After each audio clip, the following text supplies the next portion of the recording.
like that, folks. We are at the Branch Museum of Design here in Richmond, Virginia. Sam, why are you in Richmond, Virginia? Because my bike's in there. Frank is inside this building. The esteemed builder, John Ryland of Classified Moto, Richmond, Virginia. He says, hey, Sam, I got asked if we could do this installation here in the city in this cool museum. Do you mind if I come pick up Frank? And having just broken the master cylinder, I said, yeah, you can come pick up Frank, but you gotta fix him. And so he came into town, picked up Frank to bring him to this installation. And for the last few weeks, it's been going. And after shooting down in Greensboro, me and my lady, I said, Greensboro to Richmond, that's not that far. So we cruised on up for the weekend. And there's a deeper story involving this stranger in the distance over there, Matt, in this like really cool area that we stayed in, coincidentally right next to the museum. So maybe I'll tell you that later, but we're gonna go inside. You know, try to run away, Matt. Try to run away.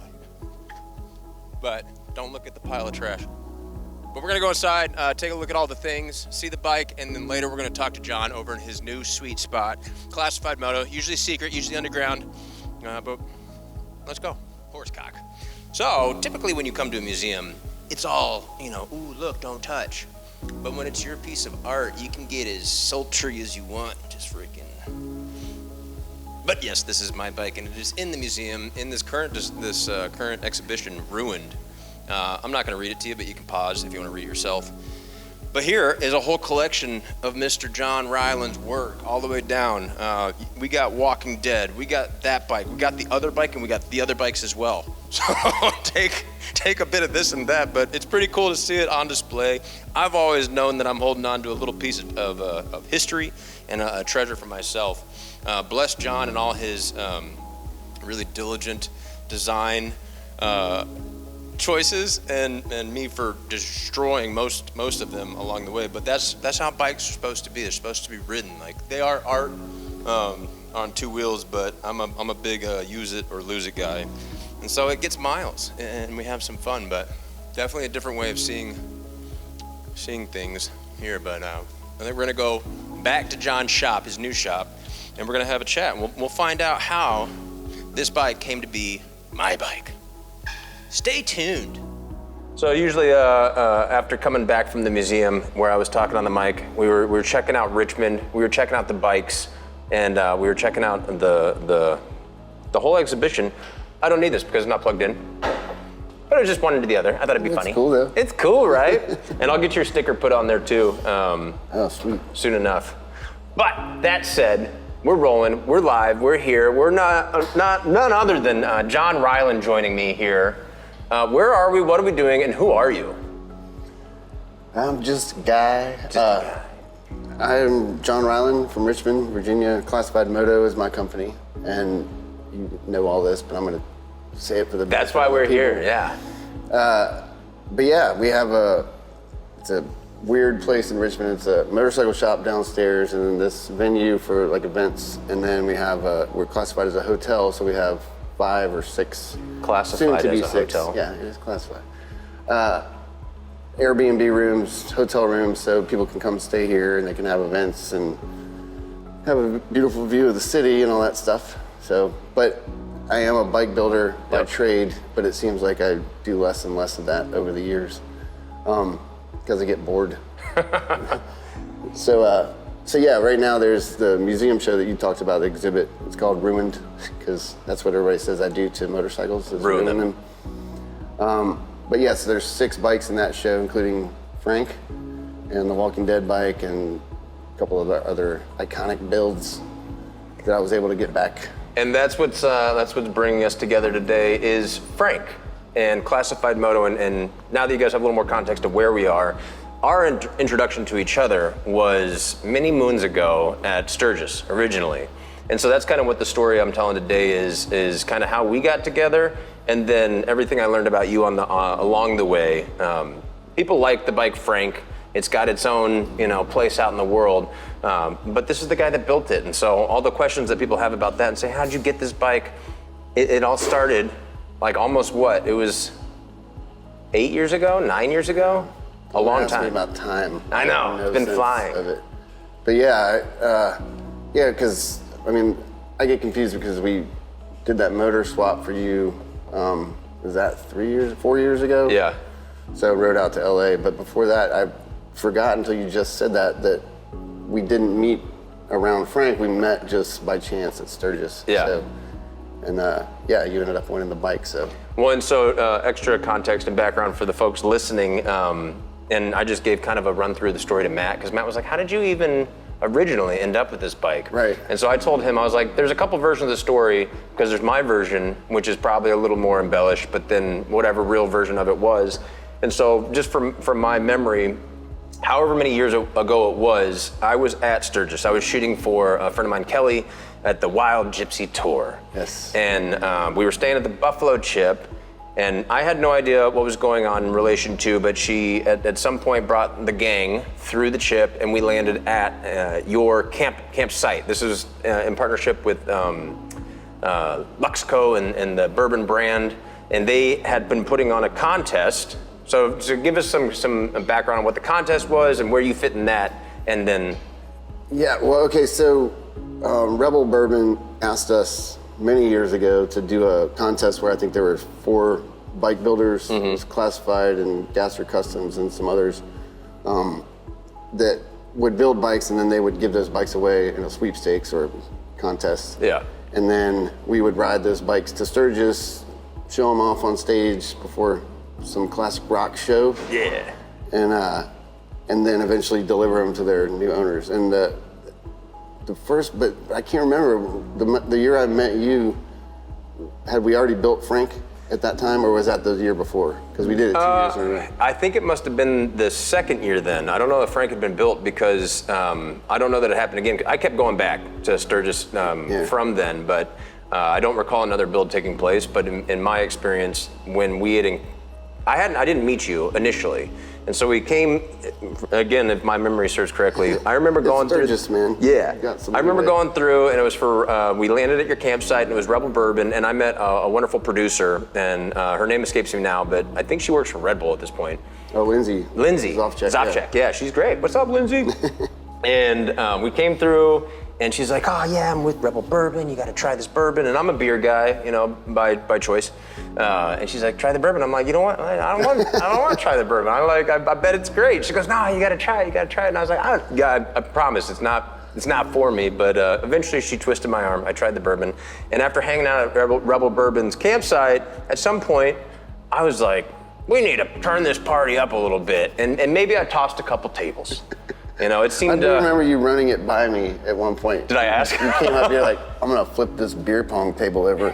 I think Fletch, our sponsor, he was there. He's like, I don't know, Sam, don't do that. We came back a few minutes later, and it had indeed been flipped over. So I was exuding my rebel spirit and made some friends, and then I left. We parted ways. I went back to the rest of my job and Sturgis experience. Fast forward, the contest had continued, and long story short, specific to this conversation, I entered the contest, and after more time with the contest, I won the contest.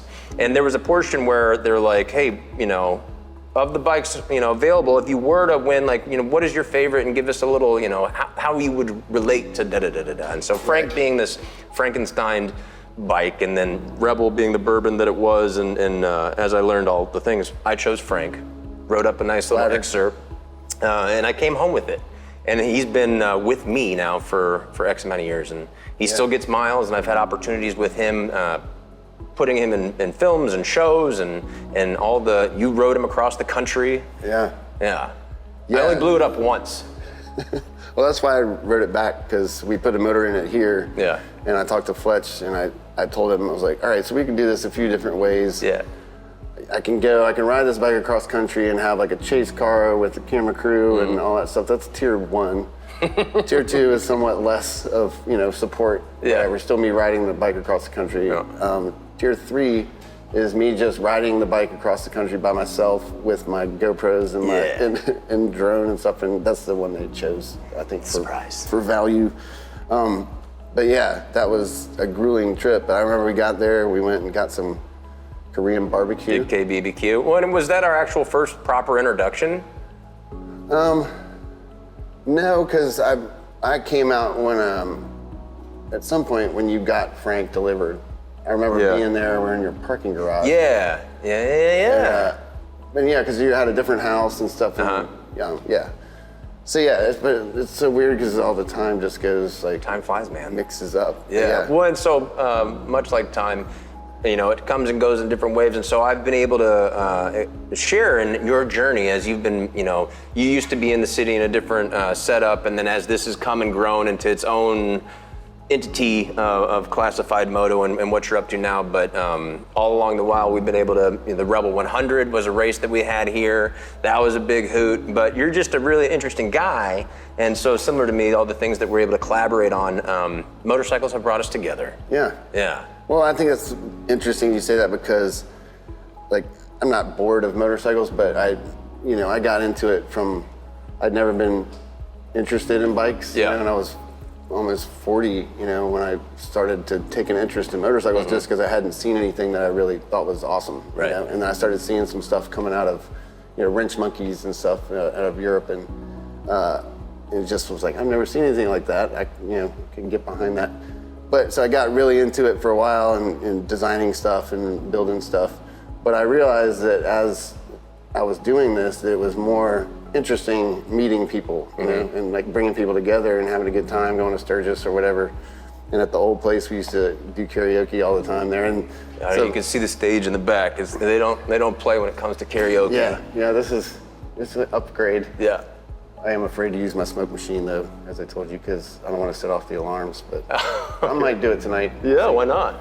But yeah, so I really enjoyed that kind of social experience, you know, because you're riding bikes with people, it's fun. Yeah. But you're also, it's pretty solitary, you know, activity, unless you're talking to people on your phones. Yeah. But yeah, so the more I got into it, the more that social aspect of it became like a thing. So that's why this iteration of the place is very, you know, social centric, I would say. Well, and speaking to your background, you come from more of a branded agency side of operations. So you see the bigger picture and how to utilize different moving parts. And so much like you, motorcycles have been a big part of my life, but it is not a focus that I'm like, I'm a motorcycle guy. Like I certainly spend enough time on them, but I like the lifestyle. I like the event, the culture that comes together from it, and it's certainly a tool, but it's just the whole surrounding things. And so how you've been able to utilize that and play with it is how we've kind of always crossed paths, I think. Yeah, for sure. Yeah. No, it was, speaking of, I was actually going to turn it into an episode of our show, but I never That's right, it. yeah. But that trip across country, because I had my helmet cam, and I was just, but a lot of times just like droning through, you know, these states, and just, I realized how not fun it was when we see you, Nebraska. I was thinking of Texas, and the rain is like one of the, just to, you know, it was just kind of like driving myself crazy. Yeah. Because there's nobody here to show you see something cool, and you can't, you know, it's like, you just, wow, I see it, and now it's gone, and there's nobody to share it with, which I think sounds cheesy, but it's true. So it was fun to go all that way, and then to, you know, hang out with you and actually see people, and, you know, I got on that plane coming home smelling like Korean barbecue because I didn't have that many clothes with me, and that stays with jacket. I was like, I'm so sorry. Well, in further context, like you can look at pictures and read about it online. The bike is a Triumph Speed Triple. Yep. It is a sport bike that has been Frankenstein into the version it is, and so to take that specific bike cross country is its own experience in itself. Yeah. It's not an ADV adventure touring. No, the seat, you know, I guess the padding by the time I got it was about that thick, and Alex was laughing because I went from Richmond to Atlanta, and then from Atlanta, I was going to New Orleans. So you took the 10? Who knows? I don't know. Yeah, one of those numbers. Right. But my butt hurt so bad that I finally, when I got to New Orleans, I went to Dick's Sporting Goods and bought a pair of bike shorts. Yeah, I was like, this is gonna solve all my problems, and I was, you know, 20 minutes later, I was like hanging my butt off the side of it. But yeah, it was not meant to do that, but it was, you know, conversation piece. Everywhere I stopped, somebody's asking me about it, and, you know, that was fun. Yeah. Well, it's still, the bike still plays a big role in my life, other than a grocery getter, because I'm still logging the miles on that thing. But even as this, next chapter of what it is you're doing, I know you're, when it comes to wrenching on bikes and the builds, like, it's still such a relevant part of your program. Like, what does the future look like still? Because Classified's got such a reputation, right? How do you see yourself like ebbing and flowing? Because there's a big shop downstairs. Yeah. Well, I mean, there was a time when we had 14 or 15 builds on the books at any given time. Yeah. That we're trying to get done as quickly as we could. And I think moving forward, and that's when Donick was working with me. He's an amazing fabricator, mechanic, and just a great guy. But he went on to do custom exhaust stuff, so he's working for himself now. Yeah. But is he still here in Richmond somewhere? Yeah, he's in Richmond. Oh, okay, cool. And he actually worked, we did a kind of Frank 2 for the guys in Dubai. And he's over in Dubai right now? Yeah. So he helped me with that because he'd already done all the work to that swing arm, which was the major component of getting that giant, basically tractor tire on the back of that thing. It's for a side-by-side. Yeah. Yeah. But street legal tire. I mean, at least the ones that I deliver. Every time I've been pulled over, I'm still riding it, so things are going well thus far. Yeah. But anyway, he's not having full-time employees is definitely, it's a lot harder to get stuff out, sub a lot of stuff out. But I'm working on one bike now that I'm very excited about, but it's just taken forever just because the whole move and we got kicked out of our spot and we didn't have a place to work on it. Then completely renovating this place. But I think it's a 56 matchless. It's like a old BSA or Norton kind of bike. That was a big 500 single, and the owner is in South Carolina. He wanted to put a KTM 690 single in it. So that bike I'm excited about because normally we'll take an older bike and put some modern components on it and make a little bit of flash to it. But this one I want to be completely sleeper, stock, old Hogan's Heroes looking bike that'll rip wheelies. Yeah. So that's something that it's frustrating because I got so much else going on. It's like, I wish Donick was here to be like, hey, figure this out. But yeah, so I'd like to do like maybe 2 bikes a year. Well, and then even at the museum, I read my little placard specific to Frank, and I think it's in the first line or two that it's like, when you're unbridled by other people's design choices and you can just do whatever you want, you end up with this creation, through your own eyes. And so is that something like, when are we going to get our next, like, just John original that answers to nobody? Well, it's a good question. That matchless is kind of... And you can't hear the laughs in the background, but Alex is about 22 feet away, who's co-pilot in this operation. Yes, Alex, my wife, is essential to this jam. Catch her on the stage tonight after 8:30. We're going to be starting with what's our set list? David Bowie. David Bowie. All right. So Forget City's coming on strong these days. But yeah, I gotta it's just time management. Like this place is. I'm excited that it's to the point it is now, but I used to, if I got a new welder or something like that, I'd show my friends and show Alex or whatever. The other day I sent her a picture of my new janitorial cart all decked out with the same cleaning supplies as the cart upstairs. I got one for downstairs. Oh. So when I need to clean those rooms, I just, so I was very excited about that. But yeah, between cutting grass and making beds and doing all the normal stuff, it's just I'm trying to get to that point where I can start. Well, and I mean, obviously, I saw this place, but when you first got it and you were making your move, are we west, east from the original location? We are south? Slightly south, like about a half mile south. Yeah. You can tell that you still carry that same design aesthetic into basically everything you do, whether it's I see a spring over here, any number of lamps and fixtures and gears and sprockets and motorcycles is a through line for the entire place, and every piece has been touched. But it's just interesting because I also relate to you in that, like, there's so many colors in the crayon box, and I want to use them all, right? And so it can be frustrating at times that I feel like I do too much. Yeah. But I don't know how not to do it, and so I guess I see how you describe your maybe you didn't say frustration, but it's frustration for me. All the opportunities that abound, and even sitting on the patio out here, looking out at in my opinion, the most epic skyline that Richmond has to offer. Like, you can see a full vista. We're set up in front of a protected marsh, so we're not going to get a new construction in front of it. Like, I was like, what about this? And like, I'm sure you're constantly. Well, no, I love it because people come over and like at the old place, we would always joke because the first thing that people would do is they'd walk in the door and say, you know what you need? You know what you need is a popcorn machine. You know what you need is it. But I realized, it could be annoying depending on who it was coming from, but I realized that people actually walked through the door, even at the old place, it had a cool vibe too. It was just different, but they were getting inspired by something they were seeing, so they got excited and they're like, oh man, you could do this and you can do that. And they're like, yes, I can, but I like that. I like it when people come in and they're like, I have not seen something like this before.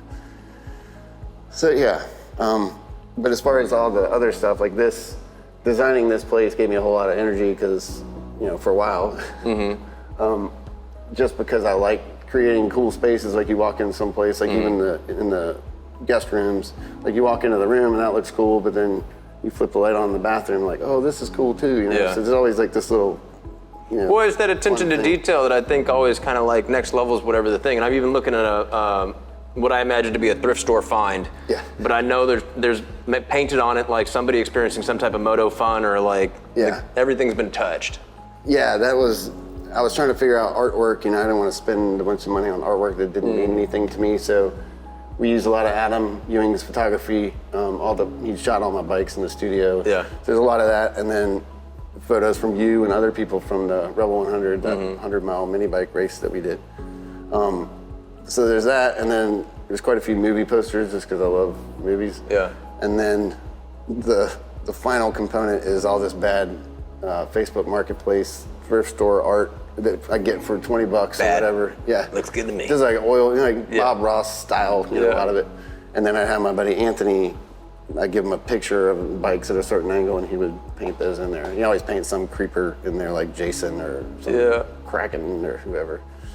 But so that's been fun because people go around, there's like little Easter eggs all over. It's funny, jumping into this interview, and usually I have a more concerted, direction for the conversation, but there's so many different things that I think about, in our experience, how we've interacted, because it's not to just talk about bikes and it's not to talk about this new experience. And so I'm almost a little lost in my own thoughts of which direction to take this because it's... believe me, welcome to my world. So maybe that's the problem, is usually I'm talking to somebody a little more like, this is what I do right here, and I talk about that. But these are two guys that are like, well, we could also talk about the idea we had for those trains. You guys want to talk about trains? Yeah, right. Concentrated train horns, so only the people who need to hear them. And me and Meg are passing through town specific to, one, seeing this space that I've been watching come together for some time, two, to see the museum installment and installation, how cool it is to see Frank up here, but then even plugging in with, the friends I've met along the way through the Rebel 100 and Richmond and Matt and Aaron, and it's just such a cool experience. And so I'm just really excited to have been at the start of this so I can continue to see it grow, because everything you touch turns to gold, even if it takes time, but it's been exciting to see. And so I'm always curious how I'm gonna play next with you, right? And so we've had opportunities with Rebel, thanks to guys like Fletch, and the guys over there at Luxco that see potential, and they're like, let's just see what comes of that. And so with Rebel 100 and with Frank, and just, even having the bike and being able to put it in, a Michael Bay movie and getting James Cameron to ride it. Certainly that wasn't the intention when I won the bike to like, oh, I can't wait to see this in the big screen, but like, that's just how we operate, right? Yeah, well, now I love it. And then it's, as far as who could have won the bike, nobody, I can't imagine anybody was gonna do more with it than you did. I mean, I look in hindsight, yes. But just because it's like, a lot of people won those bikes, and I think some... I don't know if I could find the other bikes at this point. Yeah, because you never see them. Sitting in someone's garage, or maybe it's been parted up, or... Right, and there's nothing bad against the bikes, it's just whoever won them they just wanted to get it and flip it and sell it or something like that. But you know, love this thing, you know, and treat it like a member of the family like we do. Well, I wouldn't treat it like maybe John's kids, because I have a fine patina to Frank after all these years. And bringing it back to the museum, I was checking it out. I was like, oh, he really cleaned this thing. But there's some things on there that you couldn't clean. I'm sure you're like, the fuck is this? Oh no, it's fine. I actually, it runs really well still. So I purposely left the license plates on them in the museum exhibit because I wanted people to realize that there's some verbiage on the wall that might, you know, allude to it, but that these are actually bikes. Registration's that fresh. ride. That's got there's 25, 26 on there. Yeah, that Florida plate is beat to shit, and it looks like, you know, which I love. But yeah, I think that's a nice just little nod, because it's a design museum. It's not like an art museum, but it's, you know, these are things that people interact with and ride and drop, you know, that somebody knocked the bike over in the... Oh, already in there? The Walking Dead bike. Well, and we didn't even talk about that. So just for those listening, like, I'm going to throw up videos and photos for B-roll on the. If you're watching, you'll know what I'm talking about. But give some background into even your experience into the aesthetic you provide, which is like a Mad Max looking thing. And so you've had some exciting success when it comes to where your bikes have ended up. What was that kind of beginning journey for that? Well, again, the timeline escapes me sometimes, but with the Walking Dead bike that we built in two of those for AMC, and then we built a third one it was a real tight turnaround that we're not used to, so we had to kind of make sure that we weren't going to be screwed if one of them blew a motor or something. So we had the two bikes that we were working on simultaneously for The Walking Dead, and the reason we're working on them is because Norman Reedus had contacted me, you know, a year prior or something. So Norman reached out, or the show reached out, or AMC reached out? It was specific? Norman, yeah. Because he was already a fan. Yeah, evidently. I think he actually contacted me on Twitter. And at the time, I knew his character really well, but I didn't know the name Norman Reedus. I knew Boondock Saints and I knew Walking Dead, but I just didn't know the actor. Right. And I got a email from Norman Reedus saying, I love your bikes, I'd like for you to build me one, you know, what do I have to do? Yeah. And I was really busy at the time, I ignored it for about a week. And then I started noticing on Twitter, I'd see like, Norman Reedus fan started to follow you, or Mrs. Norman Reedus just followed you. Yeah. I'm like, who is Norman Reedus? Yeah. Norma, she sounds hideous. Yeah. So I looked it up and then panicked because I'm like, oh my God, that's the dude. So I somehow managed to get back in touch with him, and then we went through the whole process of, you know, building him. It was a XB920, you know, which we did a lot of stuff with. So about a year later, he said, I got to build a bike. My character has to build one on the show, and your stuff is perfect because it's like, you know, apocalyptic looking, which is just Mad Max was just the pinnacle of cool to me when I was a kid. Yeah. So all that stuff kind of, you know, influenced what I liked as far as motorcycles go. But he said, would you be interested? And I was like, absolutely. I would definitely be interested in building some bikes for your show. So that happened, and that brought on a whole different, like, sort of fan base, I guess, because a lot of those people don't really care about motorcycles, but they love him so much and they love his character. So that was interesting to see. You know, you're no longer just talking to, you know, when you post something, you're not just posting for gearheads and stuff. Yeah. So it was cool to see, you know, how varied the audience could be.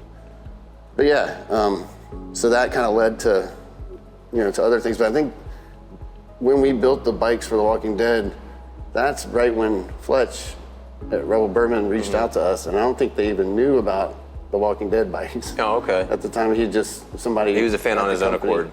Yeah, somebody saw it because they knew they wanted a certain number of builders. But yeah, so that was like a nice surprise. So when you were a part of that contest, you weren't already in a relationship with those people? You were just a builder in that mix? Yeah. Oh, okay. I think the first year we built a Kawasaki, I think it was a KZ1000, and it, you know, looked kind of like our bikes, but it had some interesting, like a fairing that was like a wax canvas fairing on it. It was pretty cool.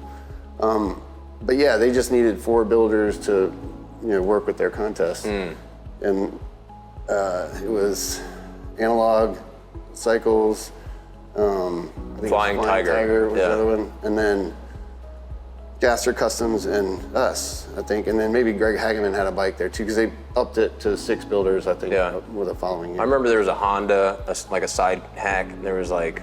Oh yeah, that was yes. Yes, they did a great job.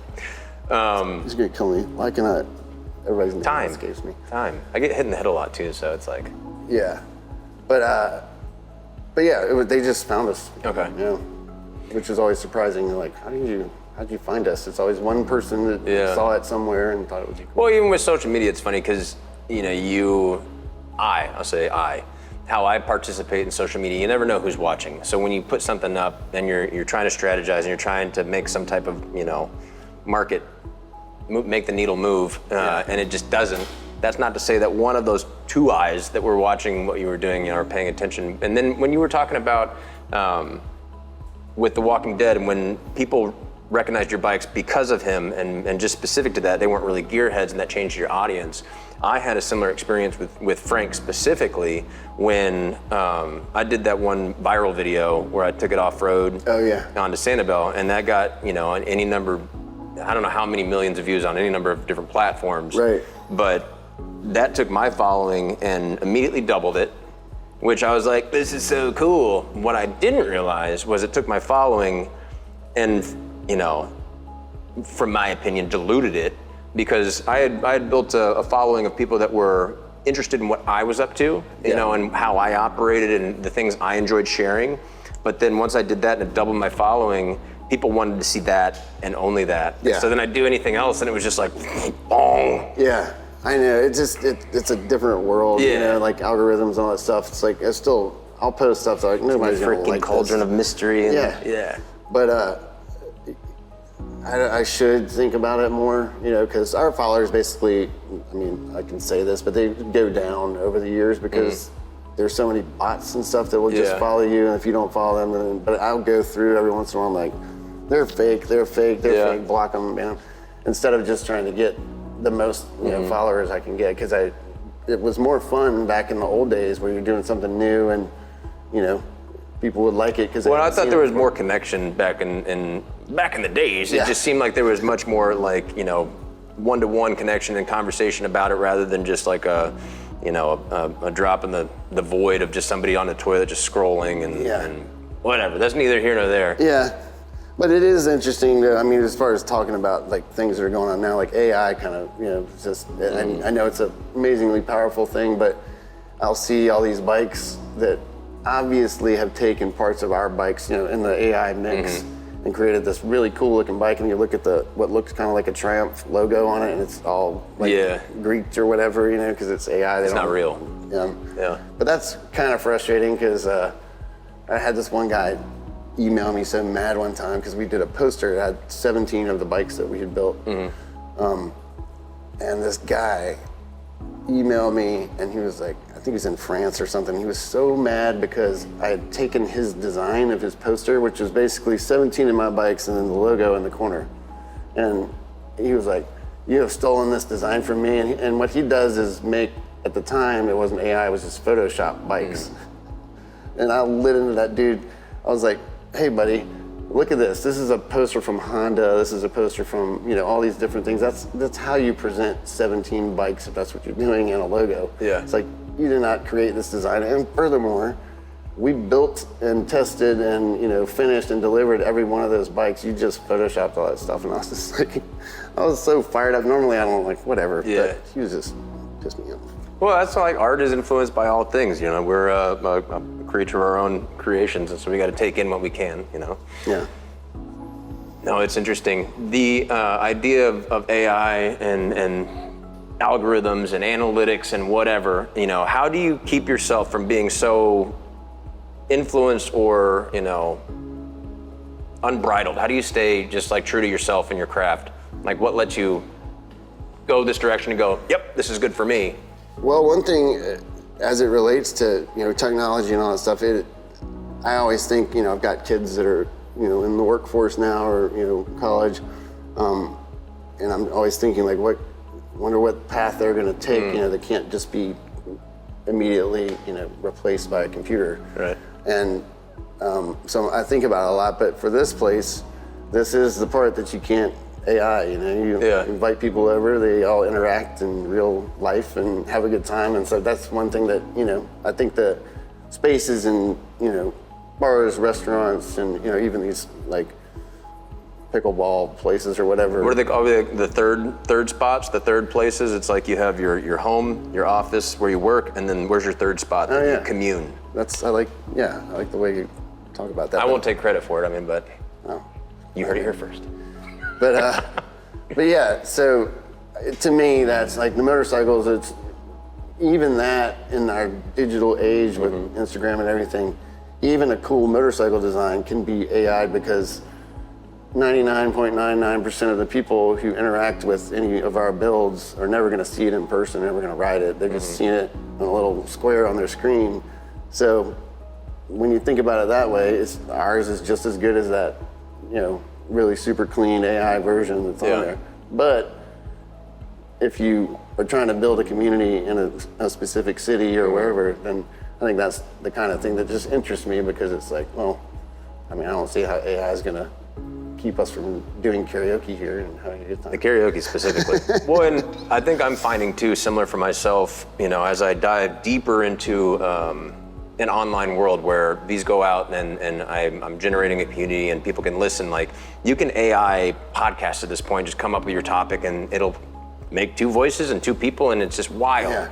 But I think where I find my success and ultimately my drive and reason for moving forward is when the cameras aren't rolling, like I get to create these relationships and I get to go live and experience. And I think that's a value add for me, is like I can sit here and talk about it, but then I go live it. Yeah. And so then my credibility in that space is what the value is. And that's something AI can't do, is, you know, when the camera stops rolling, actually continue life. Yeah. And see places like this. And then even specific back to Frank, you know, you posted it, you shared it, and then people see it and like it, but then I'll show up in some random town and it'll be strapped in the back of my truck.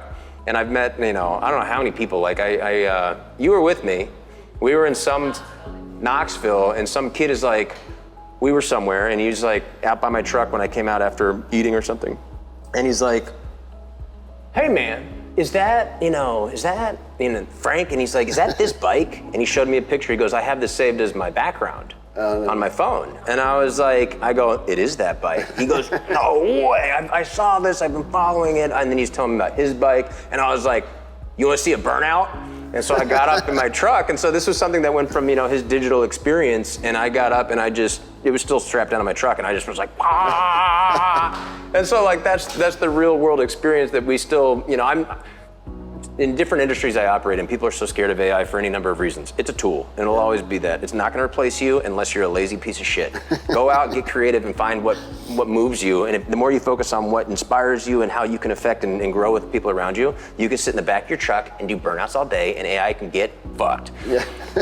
So that's how I feel about it. Yeah, in person, that's just what interests me these days. And you've created this place. This is a Classified Moto Fantasy Factory.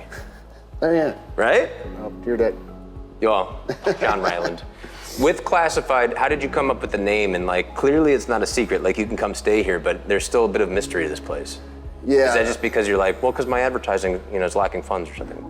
No, it's, the name came up because it wasn't even a company at all. I was just building bikes for my friends. I used the term build lightly because I didn't really know what I was doing. Mm-hmm. But I had ideas about, you know, putting these modern forks on old bikes and things like that, and which at the time people just weren't doing, and that was just the look that I liked. Yeah. And it took on, you know, a whole life of its own. But at the time, I was building bikes for my friends, and my friend Adam started taking photos of the bikes, and so I had these awesome pictures of these kind of crappy bikes, but they look unique. Yeah. And I wanted to post them somewhere, so I just created a blog, and it was just called, I just came up with Classified Moto, because it was like, you know, kind of secret, you know, whatever, but I don't know why that stuck. But it did, and we just kept going with it, but it's always been kind of low-key. Like at our old place, we never had a sign up or anything like that. I put a little sticker on my door. I was like, hey, I finally put a sign up. But so a lot of people didn't know where it is. Now we're on Google, and you know, you can find the address. Yeah. But yeah, there was never really a need for people to know where I was physically located. And just, you know, being in the city, I'm like, I don't really want people to know there's a whole bunch of motorcycles in this building. But then we started doing karaoke and had crazy disco lights going off, so we weren't.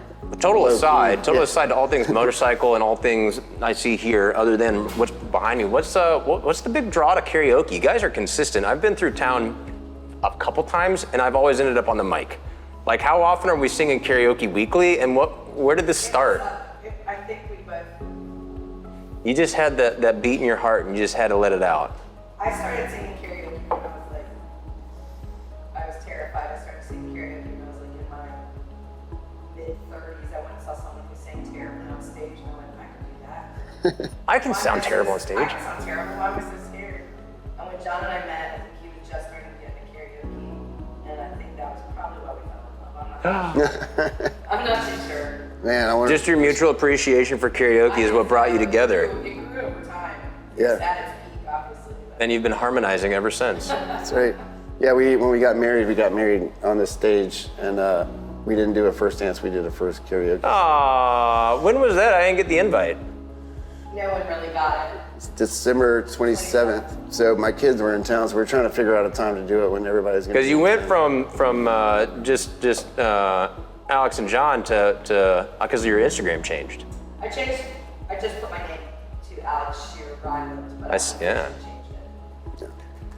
Yeah. Still testing it out. Yeah. We did.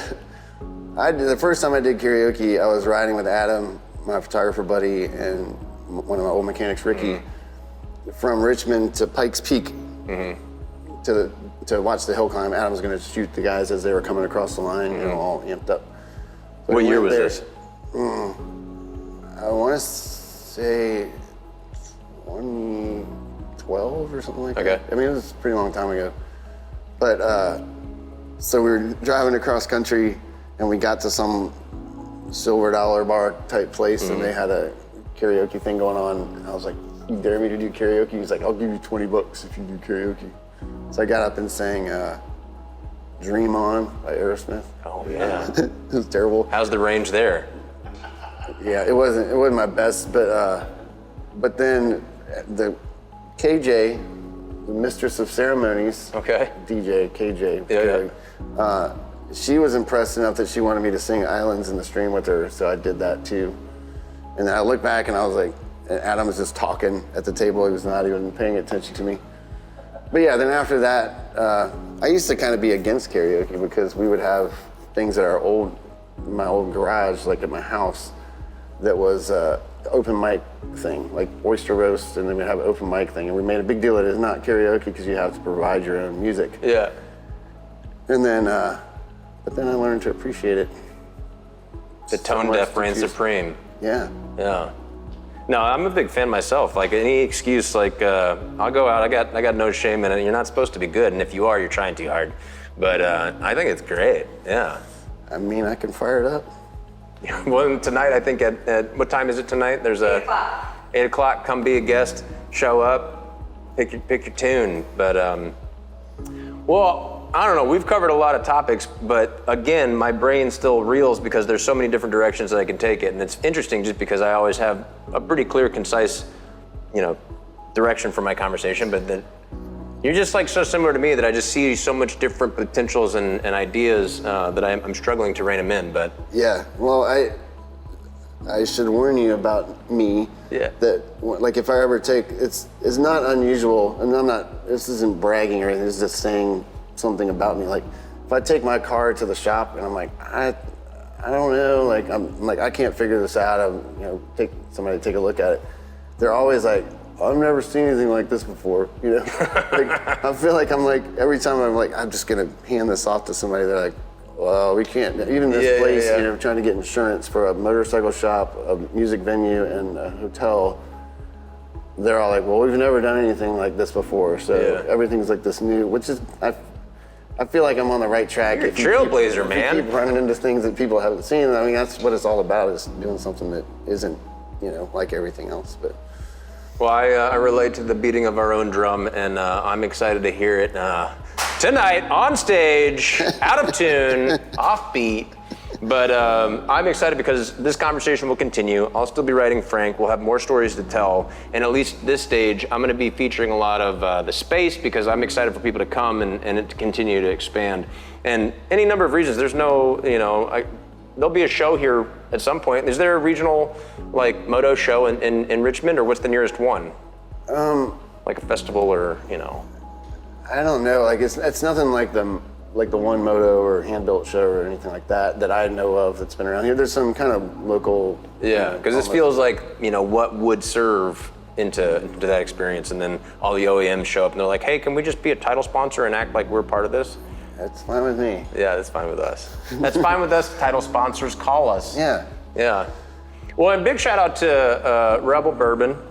That's what we're still calling Rebel Bourbon. Yeah, Luxco is the Luxco. parent company. They've got a bunch of brands that we have here, but Rebel is Yeah, the they've one been super cool and have provided a lot of the experiences thus far, and I can't wait to see where it goes from here. But well, this is the time of the show that you get to call attention to anything that's going on. Obviously, we've been talking about this place, but it could be a link, something in the future, or say whatever you want. Your time to shine. Oh wow! Do I look right into the camera? Yeah, talk to hypnotic the eyes? That's them. I mean, we have covered everything that I want to talk about. I think the thing that I want people to know about now is that we've got this place, and it is a private place. Like, you have to book a room if you want to stay. Well, here. and I don't even think I've been clear. Let's talk specifically about what this place is. Obviously, it's a shop, it's a bar, and all the things. But it's like, how many rooms we got here? Like, I can come find you online, and I can book a room tonight. Yeah, we're classified as a hotel, but most of our bookings come through Airbnb. So you just go onto our website, classifiedmoto.com, and you can check out the bikes or whatever we have in our store at any given time, or the event space, which is where we are now, in the other parts of the building, or it says stay with us or something. And you go and you can see all the rooms, which are all really cool, unique, different vibes to them. And yeah, you just book a room and stay here. Look at the skyline. If you're on a Friday night, then you can do some karaoke with us. Yeah. Open bar. Yeah. But yeah, that's the main thing right now. I just kind of want that to get, because who knows what the next thing will be. This is taking so much energy that I'm like, is there going to be a next thing? What does Alex say? Let's retire. Hey. Yeah. Out on a boat? Yeah, on the bay. That's my job. Out on the bay. Get on the bay. Bay house. Bay house. I don't think I'll live on a boat again. Yeah. Living on a boat. We could talk about that next time. Yeah. All right. Well, I appreciate your time. I appreciate all the things along the way. And until our next experience and iteration, thanks for watching, guys. Come stay here, meet John, see what he's ruining next. I know. You never know. You never know. How long is the installation still? I think it goes through the end of this month, through the end of August. All right. I'm going to have this out. Meg, I'm going to have this out Monday. I said it. It's going to happen. So then we'll get a couple weeks left on the agenda. But all right, well, that's it. Thanks for watching, guys. Like, subscribe, do all the things that you're supposed to say, and go book a room.